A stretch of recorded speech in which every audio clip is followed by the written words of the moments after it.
Assalamualaikum warahmatullahi wabarakatuh. Bismillahirrahmanirrahim.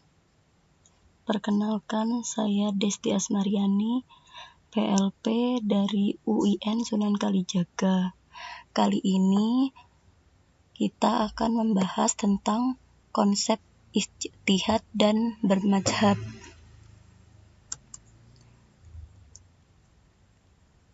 Nah, nanti kita akan membahas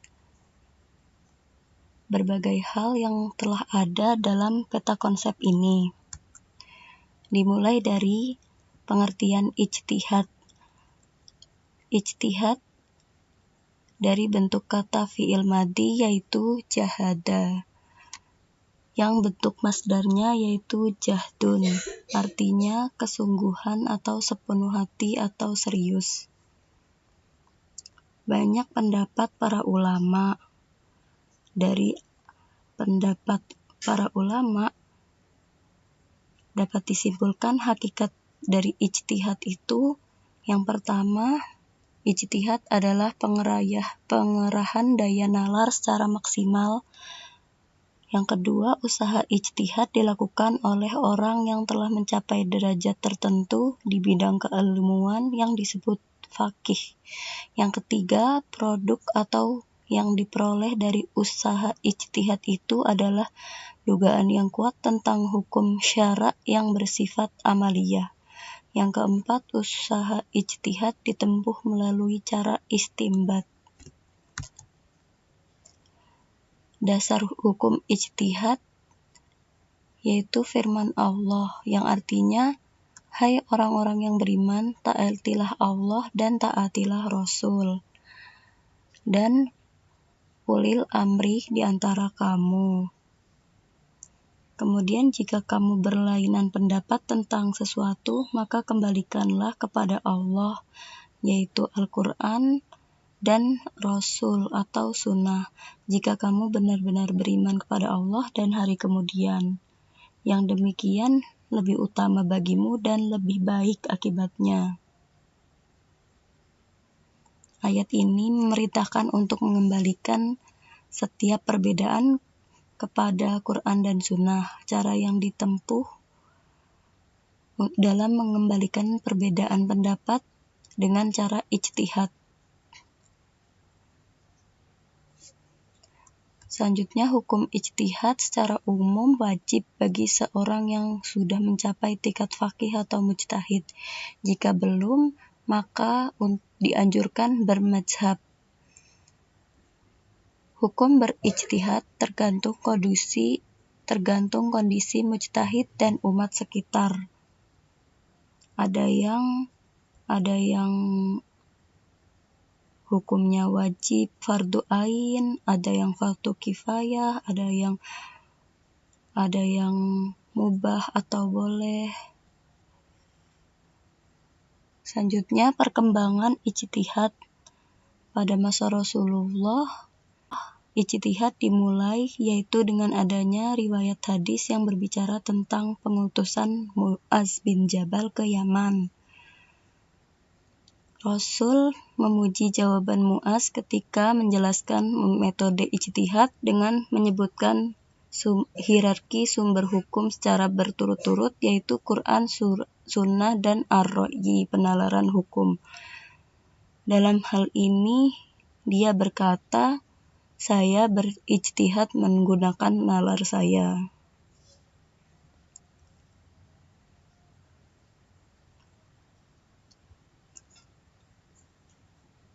Lalu ada masa tabi'in, yaitu masa setelah masa sahabat.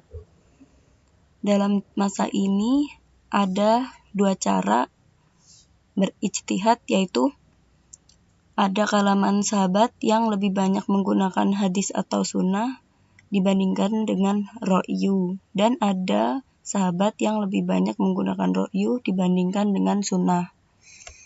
Pada masa ini, ijtihad dianggap sebagai perantara antara ijtihad masa sahabat dengan ijtihad pada masa imam mazhab. Hal ini berarti pada masa tabi'in telah dirintis usaha ijtihad, yang kemudian dikembangkan dengan sistematis pada masa Imam Mazhab. Selanjutnya, pada masa Imam Mazhab, para mujtahid lebih menyempurnakan lagi ijtihadnya dengan meletakkan dasar dan prinsip dalam berijtihad. Langkah dan metode yang ditempuh melahirkan kaidah umum yang dijadikan pedoman oleh generasi berikutnya. Yang selanjutnya, syarat-syarat mujtahid. Syarat mujtahid yang pertama, Islam dan merdeka. Yang kedua, balik dan berakal, serta cerdas. Yang ketiga, mengetahui dalil nakli dan hujjahnya. Yang keempat, mengetahui bahasa Arab dan ilmu yang berkaitan dengan bahasa Arab seperti nahwu, shorof, balaghah, dan serta problematikanya. Yang kelima, mengetahui ayat dan hadis yang berhubungan dengan hukum meski tidak hafal. Yang keenam, mengetahui ilmu usul fikih. Yang ketujuh, mengetahui nasikh mansukh. Yang kedelapan, mengetahui masalah yang ditetapkan melalui ijma' ulama. Ijtihadnya tidak bertentangan dengan ijma'. Yang kesembilan, mengetahui sebab turun asbabun nuzul suatu ayat dan sebab turun asbabul wurud suatu hadis. Begitu juga syarat hadis mutawatir dan hadis ahad. Yang kesepuluh, mengetahui mana hadis sahih dan mengetahui mana hadis yang sahih dan hadis yang dhaif serta keadaan rawinya. Selanjutnya, tingkatan mujtahid. Tingkatan mujtahid itu ada 5. Yang pertama, mujtahid mutlak. Ini tingkatan yang tertinggi. Seseorang mempunyai pengetahuan lengkap untuk beristinbat dengan Quran dan hadis dengan kaidah mereka sendiri dan diakui oleh orang-orang alim. Para mujtahid ini yaitu imam mazhab. Yang selanjutnya, mujtahid muntasib atau ghairu mutlak. Orang yang berkriteria seperti mujtahid mutlak tapi tidak menciptakan kaidah sendiri dan mengikuti metode salah satu imam. Yang ketiga, mujtahid fil mazhab atau takhrij, yaitu mujtahid yang terikat oleh mazhab imamnya. Memang dia diberi kebebasan menentukan berbagai landasan kaidahnya, tapi tidak boleh keluar dari kaidah yang dipakai imamnya. Yang keempat, mujtahid tarjih, yaitu mujtahid yang belum sampai derajat pada mujtahid takhrij, yaitu mujtahid yang di atasnya yang sebelumnya disebut. Mujtahid ini sangat faqih, tetapi kalau dibandingkan dengan mujtahid di atas yang sebelumnya, dalam mengetahui kaidah imam, ia tergolong masih kurang. Terus yang selanjutnya, mujtahid fatwa, yaitu orang yang hafal dan faham terhadap kaidah imam mazhab, mampu menguasai permasalahan yang sudah jelas, tapi dia masih lemah dalam menetapkan putusan berdasar dalil serta lemah dalam menetapkan qiyas. Yang selanjutnya, kita membahas tentang konsep bermadzhab. Yang pertama, kita membahas tentang pengertian mazhab. Mazhab menurut pengertian bahasa adalah pendapat kelompok aliran yang bermula dari pemikiran. Menurut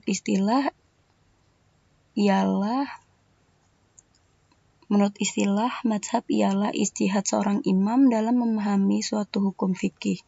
Mazhab itu timbul karena ada perbedaan dalam memahami Quran dan hadis. Di antara mazhab fikih dan imamnya ada mazhab Hanafi, imamnya imamnya Abu Hanifah, terus ada mazhab Maliki, imamnya Malik bin Anas, ada mazhabnya mazhab Syafi'i, imamnya Muhammad Ibnu Idris Asy-Syafi'i. Terus ya ada lagi mazhab Hanabilah, imamnya Ahmad bin Hambal. Yang selanjutnya dasar hukum bermadzhab. Dasar hukum bermadzhab yaitu dalam hadis, yang artinya para ulama itu pewaris para nabi dan sesungguhnya para nabi tidak mewariskan kekayaan, sebaliknya mereka mewariskan ilmu. Maka barang siapa yang mengambil ilmu, maka dia telah mengambil keuntungan yang banyak. Hadis riwayat Abu Dawud. Imam mazhab paling memiliki otoritas dan lebih dipercaya dalam menafsirkan sumber hukum Islam. Merekalah yang diberi kemampuan oleh Allah untuk menjelaskan kebenaran agama Islam.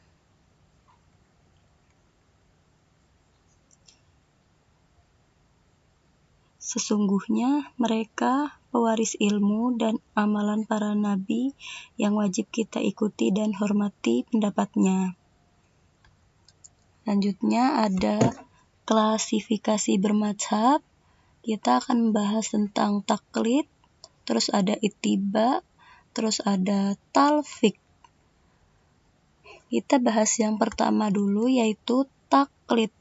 Taklid menurut bahasa itu mengikuti, meniru, membuat tiruan. Sedangkan menurut istilah itu ada beberapa pendapat dari para ulama. Dari pendapat ulama dapat disimpulkan hakikat taklid itu. Yang pertama, taklid itu adalah beramal dengan mengikuti ucapan atau pendapat orang lain. Lalu pendapat atau ucapan orang lain diikuti tidak bernilai hujjah. Lalu orang yang mengikuti pendapat orang lain itu tidak mengetahui sebab atau dalil dan hujjah dari pendapat yang diikutinya. Bila dihubungkan dengan ijtihad dan mujtahid, maka terlihat ada 3 lapis umat Islam sehubungan dengan pelaksanaan hukum Islam dan syara, yaitu ada mujtahid. Kalau mujtahid itu orang yang berijtihad. Terus ada muqallid, itu orang yang tidak mampu berijtihad. Terus ada muttabi, yaitu orang yang mampu berijtihad namun mengikuti metode dan petunjuk ulama sebelumnya. Tentang hukum bertaklid dan ketentuan taklid.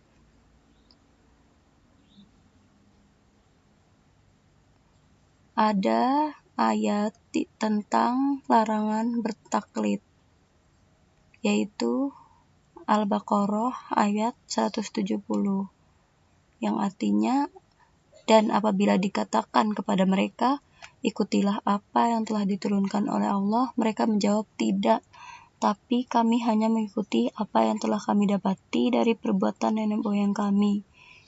Apakah mereka akan mengikuti juga, walaupun nenek moyang mereka itu tidak mengetahui suatu apapun dan tidak mendapat petunjuk?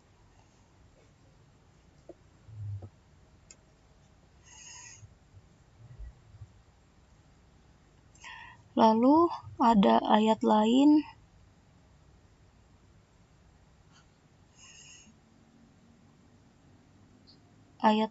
yaitu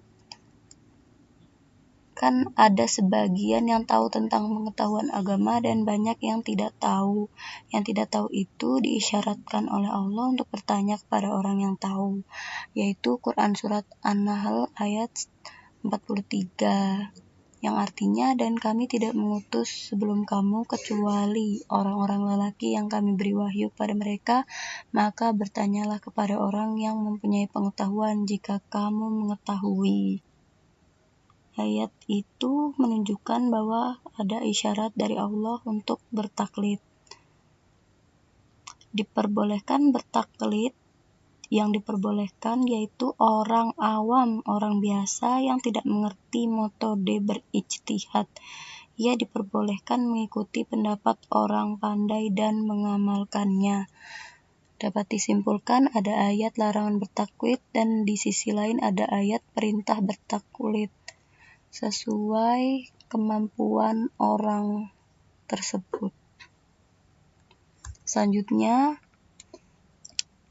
ada pesan imam 4 mazhab, yaitu yang pertama dari pesan Imam Hanafi. Jika perkataanku menyalahi kitab Allah dan hadis, maka tinggalkanlah. Kalau pesan Imam Malik, setiap kita semua tertolak kecuali penghuni kubur ini, yaitu Nabi Muhammad.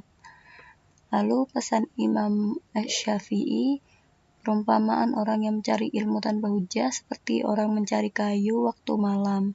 Ia membawa kayu yang di dalamnya ada ular dan ia tidak tahu. Terus ada pesan Imam Hambali, jangan mengikuti taklid kepadaku atau Malik atau As-Sauri atau Auza'i, tapi ambillah dari mana kami mengambil. Dari pesan Imam Mazhab terlihat bahwa mereka menganjurkan umat Islam tidak bertaklid dan menganjurkan umat Islam untuk ittiba. Nah, kita sekarang membahas tentang ittiba. Ittiba menurut bahasa artinya mengikuti, sedangkan menurut istilah yaitu menerima perkataan orang yang mengatakan sedangkan engkau mengetahui atas dasar apa ia berpendapat demikian. Terus hukum ittiba dalam masalah agama diperintahkan. Seorang mukmin wajib mengikuti ittiba kepada Nabi supaya setiap perbuatannya sesuai dengan tuntunan Allah. Adapun ittiba kepada selain Nabi diperintahkan dalam Islam yaitu ittiba kepada para ulama sebagai pewaris Nabi. Terus ada tujuan ittiba. Tujuannya agar setiap orang yang beriman dapat mengamalkan Islam berdasarkan pengertian dan kesadarannya. Kita wajib bertanya yang belum mengerti, mengetahui dalil yang nantinya itu mendorong seseorang kepada amalan yang lebih sempurna. Terus yang ketiga ada talfik. Talfik berasal dari kata laqiya yang artinya mempertemukan menjadi satu. Dalam literatur usul fikih sulit ditentukan pembahasan secara jelas tentang talfik, tapi hampir semua literatur mendefinisikan beralihnya orang yang minta fatwa kepada imam mujtahid lain. Bisa disebut sebagai perpindahan mazhab.